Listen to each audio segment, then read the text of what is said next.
Okay, that's ready to pour. That's almost ready to pour. Shoot a little update here. Been cleaning the yard. It's looking pretty amazing up here. I've sort of condensed piles, got rid of a bunch of stuff, moved a bunch of stuff around.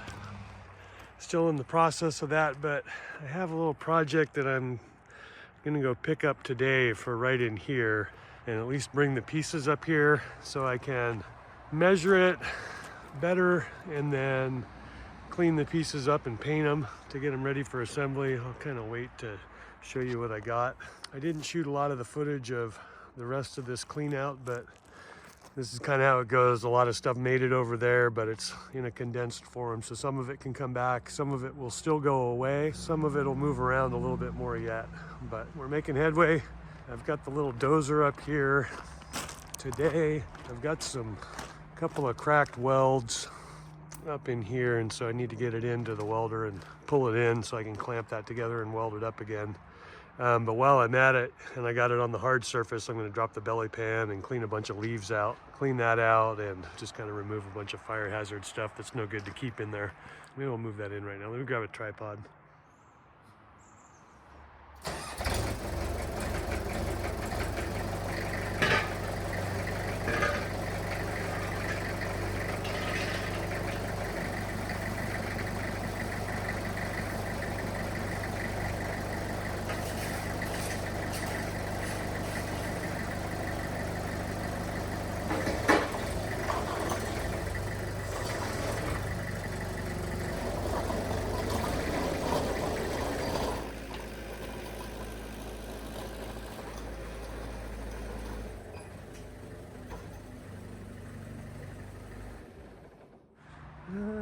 Let's see how that looks. Oh, yeah, that's fine.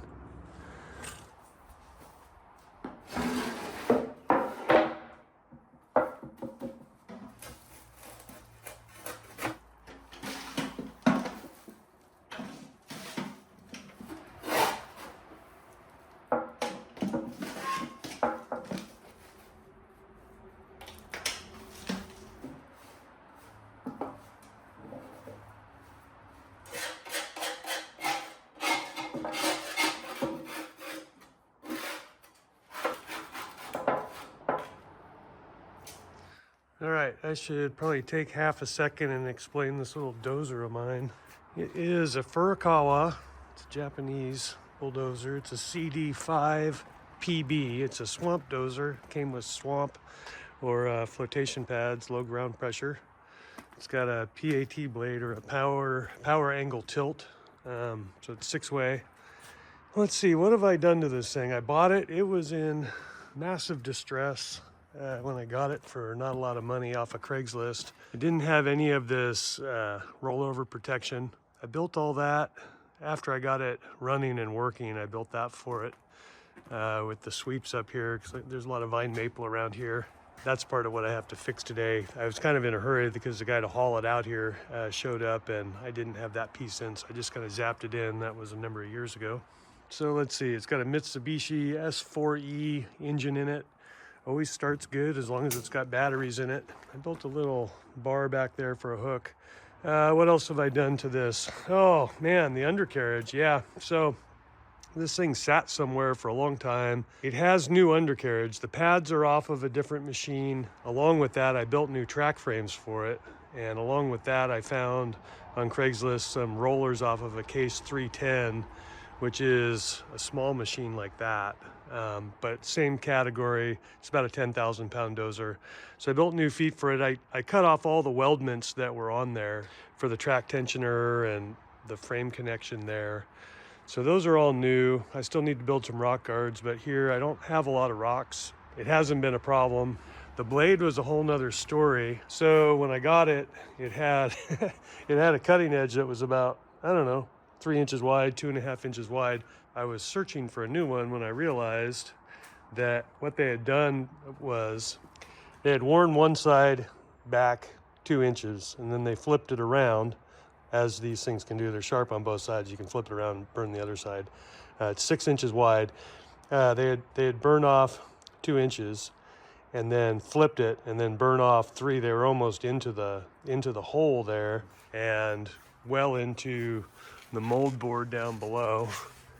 And so what I did was I took all that off and rebuilt that whole bottom. I fixed some of the issues in the skin here.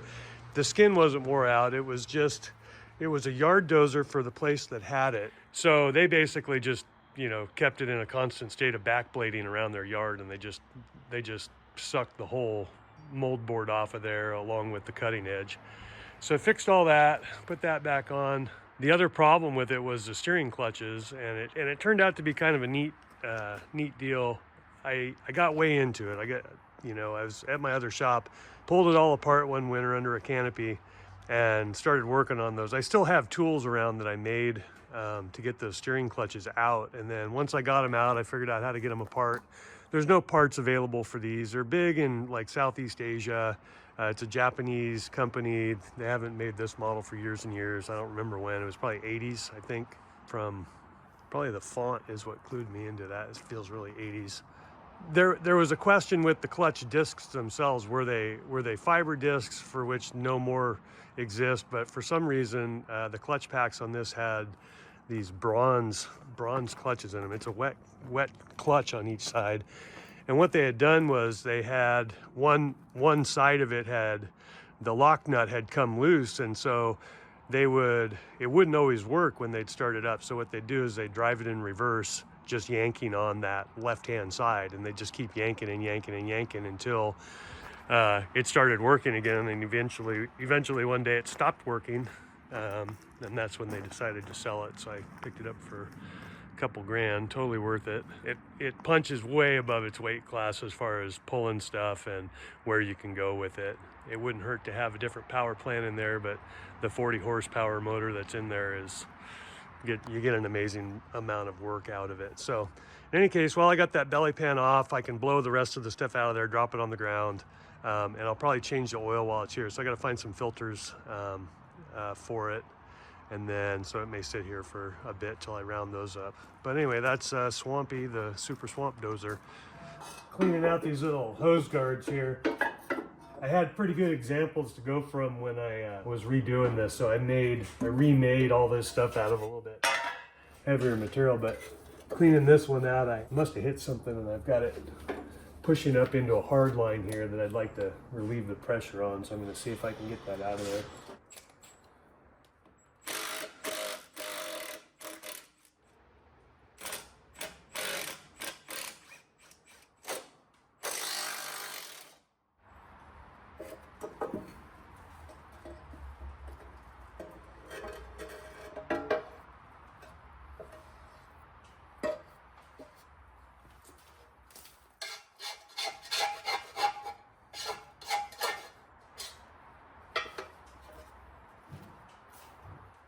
My buddy Adam turned me onto this. He found it. I don't know where he found his, but as soon as I saw it, I saw the value of it.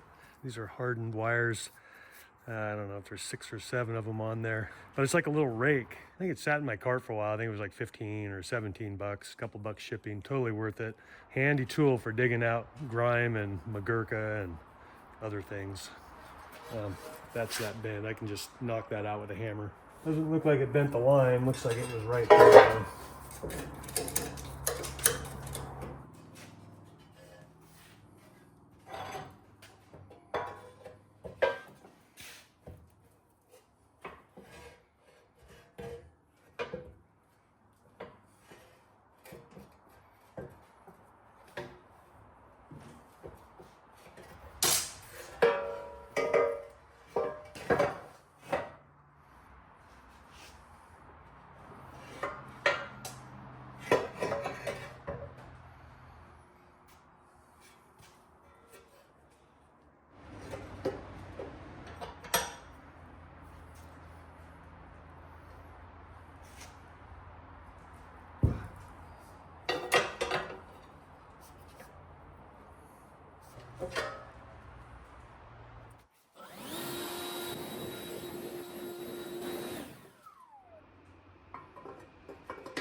Sweet.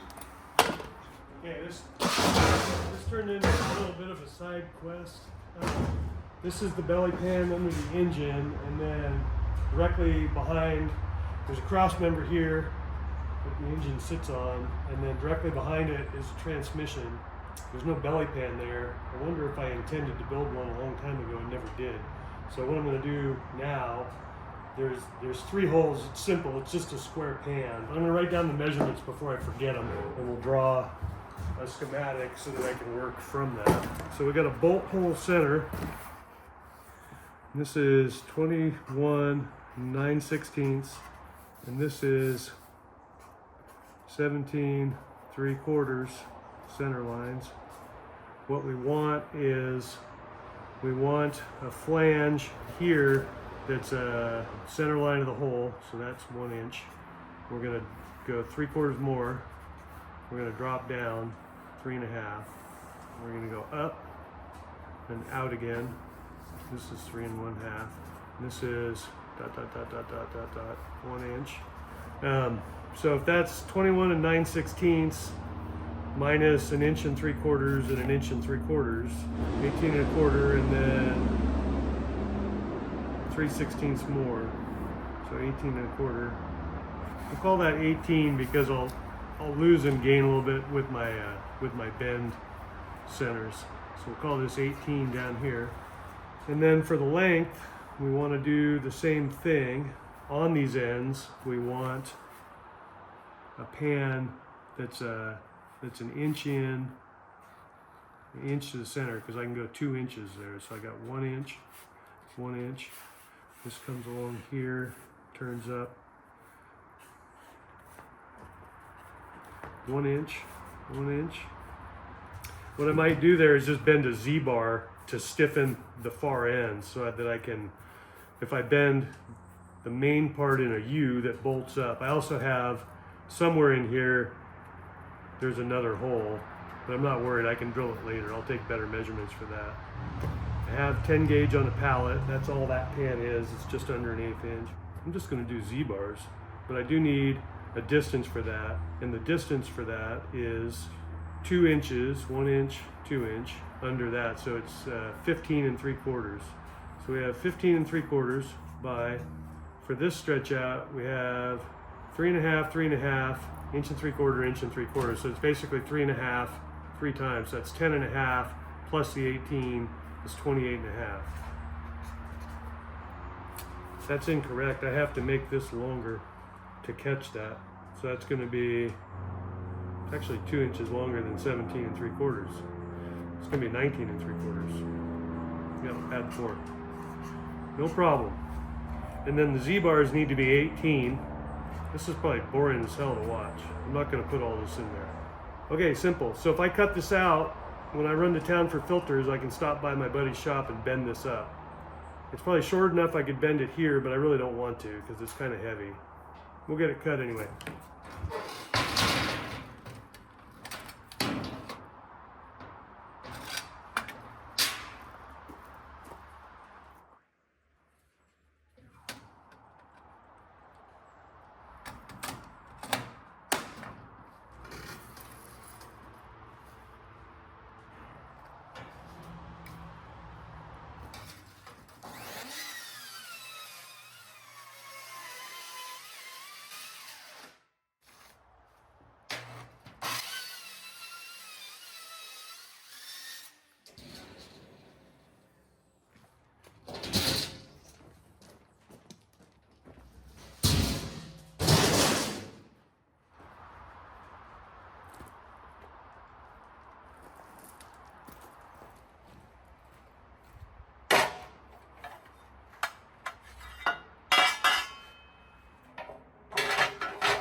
$140 hours in 8 years.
Okay, Saturday night or afternoon, I got done working at 6:30 now. I wanted to put this together and get some paint on it so it's dry. I can install it in the morning with the old pan. There's a cross member in that pan, kind of like a rib in the middle to help stiffen it, but it's a larger pan. I gotta put a drain hole in here. The drain plug would be here. I could trap stuff over here. I'm not sure I want to do that. I may just let it ride. It's lasted this long without it. So that's what I'll work on. I think I'm done here.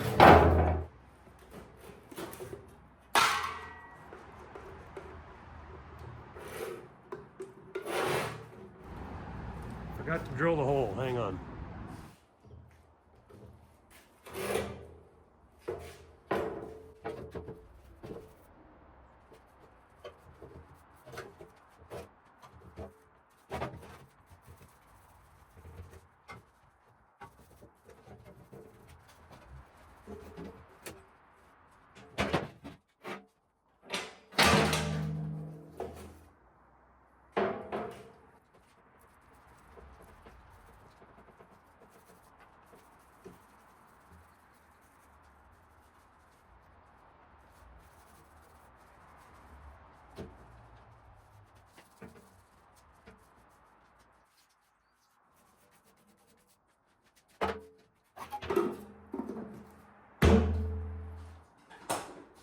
All right, that's enough for the night.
Work.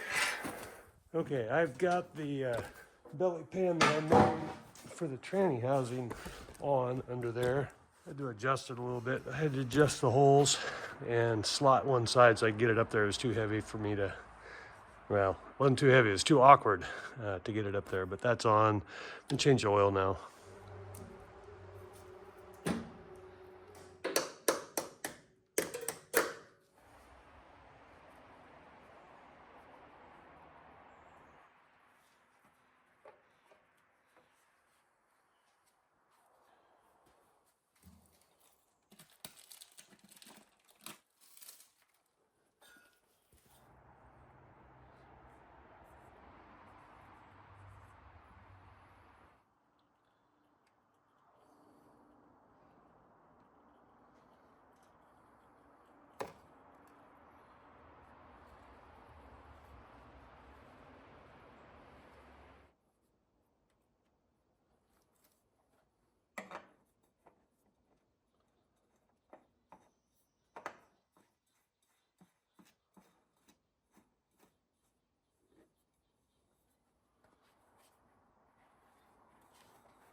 All right, it's probably about 7 quarts. I don't know what the capacity was, but somewhere between 6 and 7 quarts.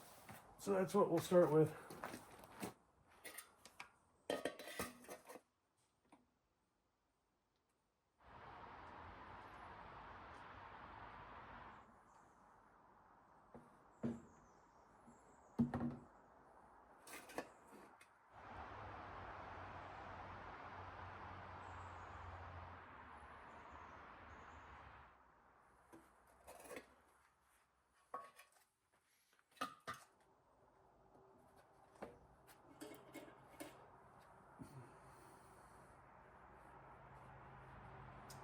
We'll give it a second. I think we're just on there now.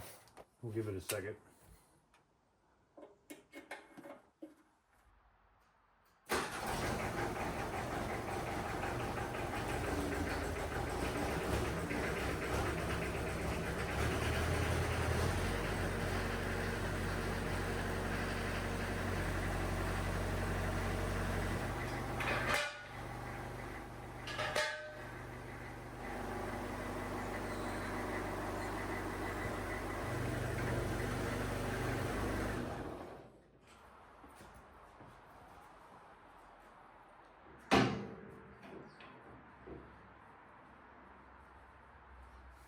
Okay, I have now reached the point in this little side quest that I am going to weld this up, which is the very reason I brought it in here for a while back, 2 days ago.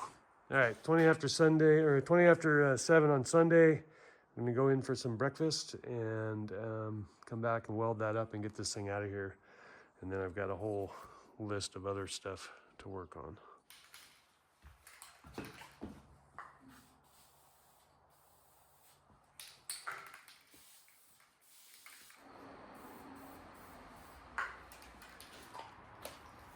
All right, that's done. I'll get that out of here and back to the rest of it.